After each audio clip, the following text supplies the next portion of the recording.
Time for webinar number 3. It is about source criticism and rhetorical figures. So first of all, what is source criticism? If you want explanations in English, you have 2 links here. And the first one leads you to Linnéuniversitetet, which also provides 2 films that you can have a look at in English and 2 in Swedish. It's about the critical evaluation of a source, which gives you an understanding of its credibility, purpose, and origin. This is very important because it can help you to develop a critical approach which you can use to evaluate and interpret the sources and publications that you want to use in your research project and also for your literary analysis. Let's start with something called the CRAAP test, the CRAAP test. Easy to remember, isn't it?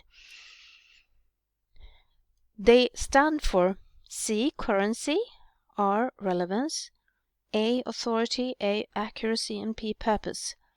So, how current is the source? When was the information published?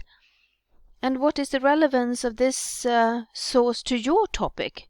Is it really useful for your research? Remember to kill your darlings. It's very, very easy to add too much information which is not really relevant. And how about the authority, the relevancy of the authorship? Are the people that you refer to really authorities on this specific topic? Regarding the accuracy, can you verify the information that you have found?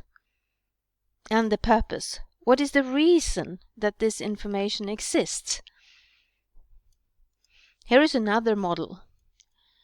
And then you have another table here. Is the research up to date? Is the information fact or opinion? What are the credentials of the author? Is the information supported by evidence? And who funded this study?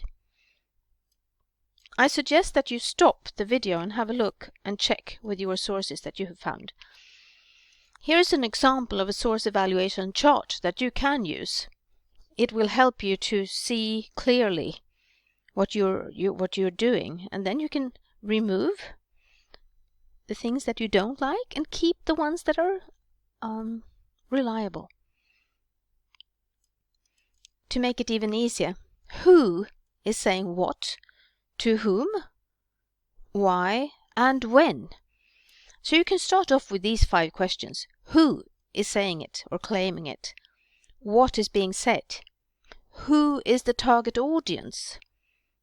Is it another scientist, or is it just us, normal people?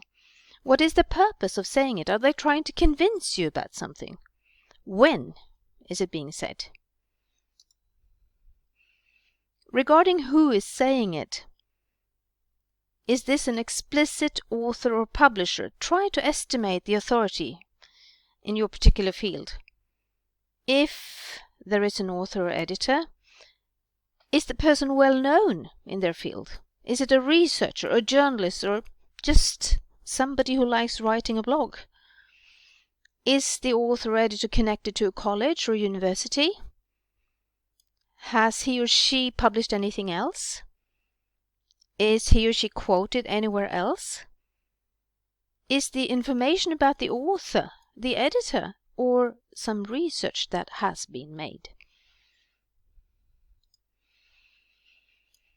If the information is about the author and editor, can you find information about that person? Is it missing? You should have a look if there is an authority, an institution, or an organization, and what are their goals? What is the assignment and the purpose of the organization? And if there is a publisher, what is the main focus? Is the publisher known for publications in this particular field? Many of you find your sources on websites without obvious originators. Then I suggest you try decoding the URL. Can you decipher the domain or the country code? Who has created the site? Is it an organization, a seat of learning, a company, or an individual? Is there any contact information? What other sites link to this website? And what other sites does this website link to? Keep those questions in mind. It's very easy if you like food. Pie. What is the author's purpose? To persuade, the P, to inform, the I, or simply to entertain, that is the E. What is the purpose of this text? Is it to present research? To inform? To debate? To present a point of view? Market product? Provoke? Or perhaps to entertain? Whose interests are presented in the source? Are there any financial, political, or religious interests that may affect the contents? Is the text written in an objective or a subjective way? Does the text present facts, or is it an expression of the writer's own opinions? Are the facts correct? Do any other reliable sources present contradicting information? Check that. And then we come to when is it being said? Is the information current? Does it have to be? When was the material produced? Could any facts be out of date? Keep in mind the climate change. The information that was produced 30 years ago is not equivalent to what we can find today. Could more recent research exist that affects or contradicts your source?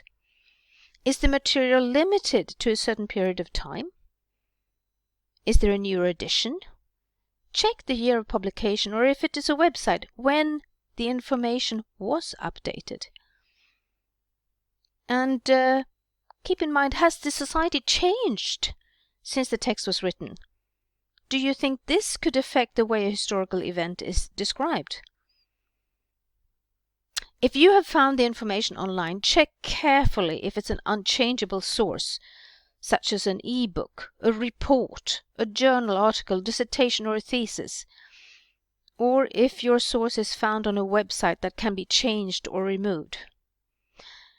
Now you have so many questions, and I know that you're only allowed to write like 200 words per articles that you have found, but for your research project, I would like you to keep this in mind when you find sources.